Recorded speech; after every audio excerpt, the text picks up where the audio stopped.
Stop wasting time. Social media has really gotten the best of us because we are spending hours on this little phone, scrolling, taking videos, pictures, which I'm not telling you not to do, but why are we doing it all day, every day? Why are we procrastinating and taking time away from our lives for that little device?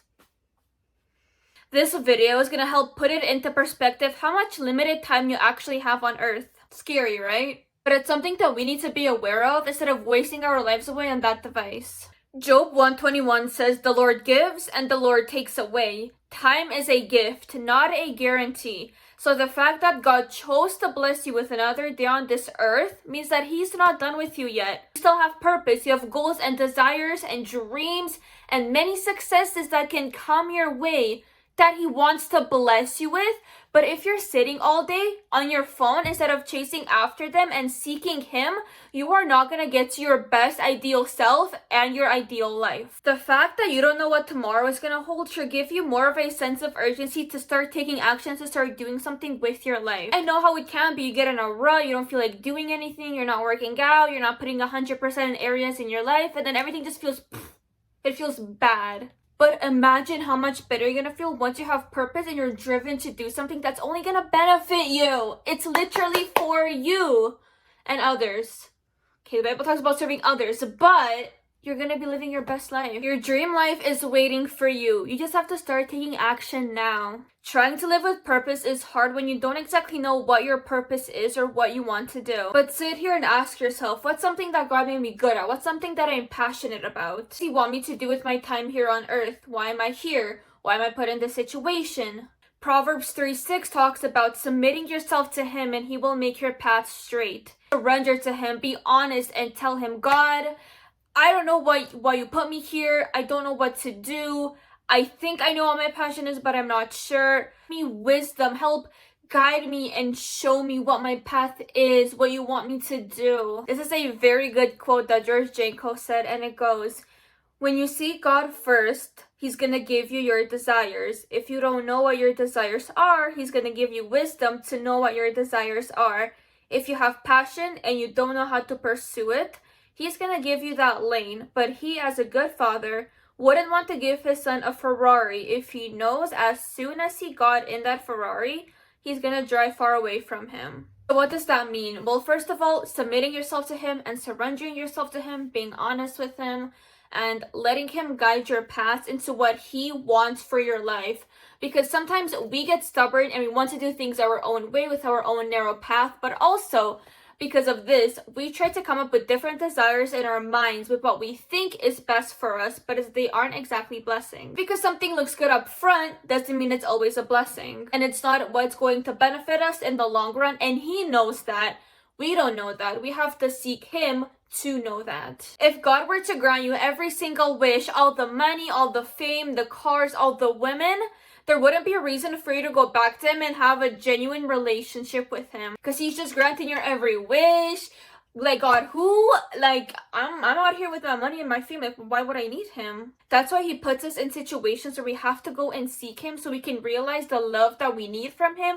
His protection, faith, hope, love, trust, all of it. Because it's all rooted in Him. All the blessings that are going to come our way are bringing fruit into our lives. And God is at the root of them. Not no one else.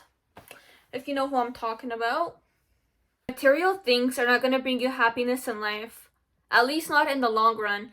Because short term, yes, money, fame, cars, yes, but at the end of the day, it all comes down to God. Material things can only bring us so much happiness, and it all comes down to what they're rooted in. Anything can be too bad for us, including money, fame, houses, whatever the case may be. Because if they're all coming from a negative root, and they're all coming from an ungodly place, where we're not meant to be, those are going to be the short-term impacts in our lives that we think are blessings and what we think is good for us.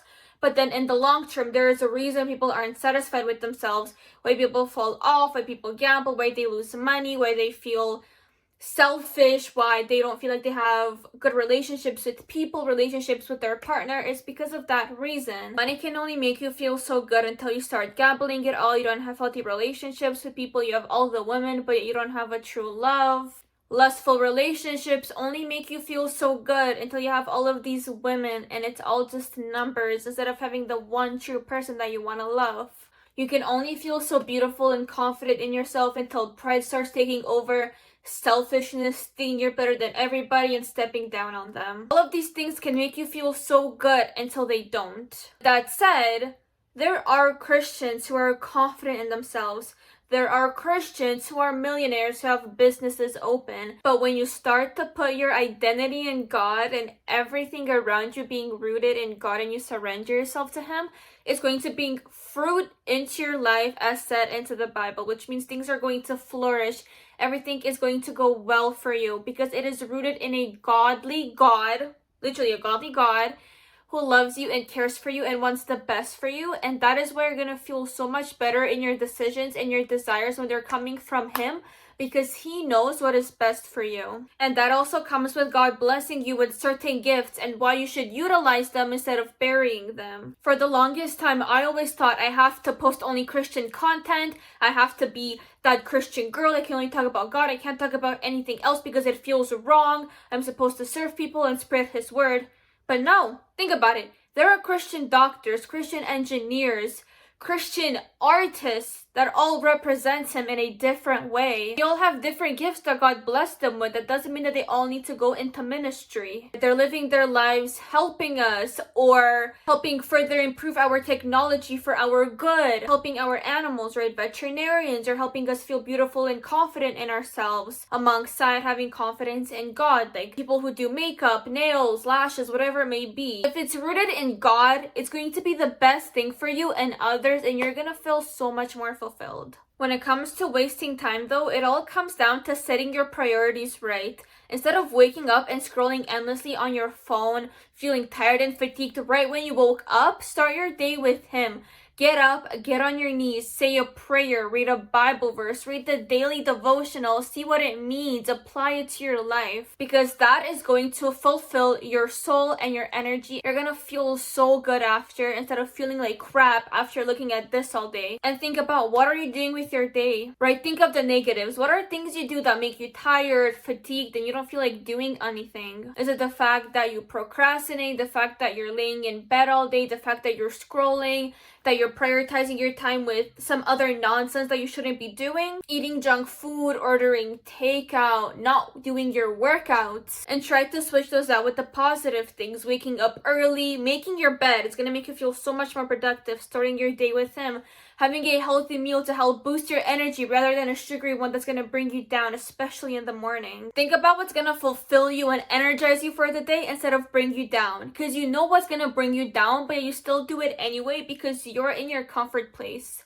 You think, oh, I'm gonna scroll for 5 minutes, it's gonna be fine, and you ended up scrolling for 3 hours, you feel like crap, you haven't eaten, you're fatigued, you're tired, and the day has already gone by. Oh, we'll start again tomorrow, right? Start setting boundaries with things that are negatively impacting you. People talking about you?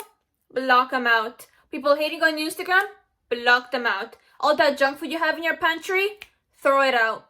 It's not good for you. And you're gonna keep going back to it because you like to indulge and you like to still keep these things into your life because you feel like you need to, but they're only gonna bring you down in now and in long term. And start keeping track with small milestones you're going to achieve every single day, week, month, yearly, to make sure that you stay on that positive streak. Literally just plan out your days so you're making the most out of your time every single day. Keep on track with your goals and start setting small milestones to look forward to every single day. You want to start working out? Perfect. Set a 1 hour time block from 7 a.m. to 8 a.m. every day where you're going to do your workout. Once you start planning out your entire day and you realize that you won't have time to do this, when are you going to do it? Because, you know, from this time to this time, you have to clean the dishes, you have to take out the trash, and clean your room. Then from this time to this time, you have to do your mandatory Bible reading, pray, whatever. Then from this time to this time, and so on and so forth. You won't even think about doing this. And once you start being productive, you're not going to want to stop because you have that feel-good hormones going on. You're feeling good, you're feeling productive, and you won't feel the need to be satisfied by going on your phone because you'll feel satisfied from all the work you've been doing. You won't need the dopamine from your phone because you have real dopamine that you are achieving work. Another Bible verse that stood out to me for this video was Ecclesiastes 11:9-10. Young people, enjoy your youth. Be happy while you are still young. Do what you want to do and follow your heart's desires, but remember that God is going to judge you for whatever you do. Even though we know that we're doing something bad and it goes against God's word, we still try to alter it in a way that benefits us. So altering the sin a little bit, so it's like, oh, it's fine, it's not that bad. The sin is the sin. I don't know what to tell you. And we may feel conviction and you're like, well, is it? Is it my thoughts? I don't know. And that's where I believe that cutoff kind of is, because you're 1 foot in and 1 foot out. But that's something we can talk about in next time's video. I know this video today was a little bit short, but I wanted to try to do something new with my channel. Thank you so much all for watching, and I can't wait to see you all in the next video.